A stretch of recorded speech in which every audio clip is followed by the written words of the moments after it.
ఓం శ్రీ గురుభ్యో నమః. భగవద్భక్తులందరికీ విశ్వావసునామ సంవత్సర శుభాకాంక్షలు. ఈరోజు వైశాఖ బహుళ ఏకాదశి, దీనినే అపర ఏకాదశి అంటారు. ఈ అపర ఏకాదశి గురించి వైశాఖ పురాణంలో ఒక చిన్న కథ ఉంది. పూర్వము ధర్మరాజు శ్రీకృష్ణ పరమాత్మను ఈ యొక్క అపర ఏకాదశి గురించి తెలియజేయవలసిందిగా కోరుతాడు. అప్పుడు శ్రీకృష్ణ పరమాత్మ ఇలా తెలియచేస్తాడు. పూర్వము కాశ్మీర రాజ్యాన్ని ధర్మవీరుడు అనే మహారాజు పరిపాలిస్తూ ఉండేవాడు. ఆయన ప్రజలను తన కన్నబిడ్డల వలె చూసుకోసాగాడు. అలా పైగా ఆయన శ్రీమన్నారాయణ భక్తుడు. ప్రతి సంవత్సరము వైశాఖ మాస వ్రతాన్ని ఆచరించేవాడు.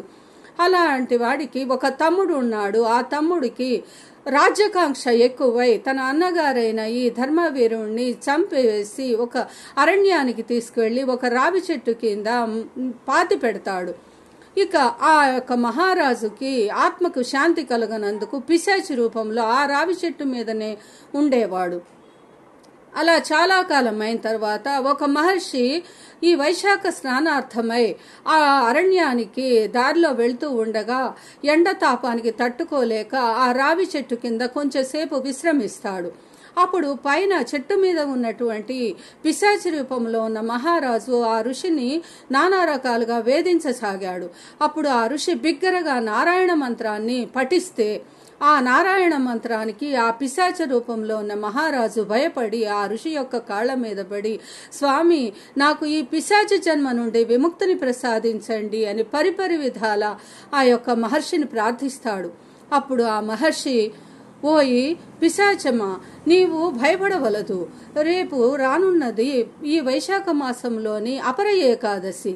ఆ రోజు రేపు మనము నియమనిష్టలతో నేను వైశాఖ మాస వ్రతాన్ని, ఆ ఏకాదశి వ్రతాన్ని చేసి నీకు ధారపోస్తానని, అలాగే ఆ యొక్క మహర్షి వైశాఖ మాస వ్రతాన్ని, ఈ అపర ఏకాదశి వ్రతాన్ని ఆ యొక్క పిశాచ రూపంలో ఉన్న మహారాజుకి ధారపోస్తే ఆ యొక్క మహారాజు యొక్క పిశాచ రూపం పోయి వైకుంఠానికి వెళ్తాడు. చూశావా ధర్మరాజా, వైశాఖ మాసంలో వచ్చే అపర ఏకాదశి వ్రతాన్ని ఆచరించినందువలన ఆ యొక్క ఋషి తనకి ధారపోసినందువలనే మహారాజుకి పిశాచ జన్మ నుండి విముక్తి కలిగింది. ఎవరైతే ఈ యొక్క వైశాఖ మాసంలోని ఈ అపర ఏకాదశి వ్రతాన్ని శ్రద్ధాభక్తులతో ఆచరిస్తే వారందరికీ సకల శుభాలు కలుగుతాయని శ్రీకృష్ణ పరమాత్మ ధర్మరాజుకు వివరిస్తాడు. ఈ వీడియో నచ్చిన వారు లైక్ చేసి, షేర్ చేసి, సబ్స్క్రైబ్ చేసుకోండి. జై శ్రీమన్నారాయణ, జై శ్రీకృష్ణ పరమాత్మ. హరి ఓం తత్సత్. సర్వం శ్రీకృష్ణార్పణమస్తు.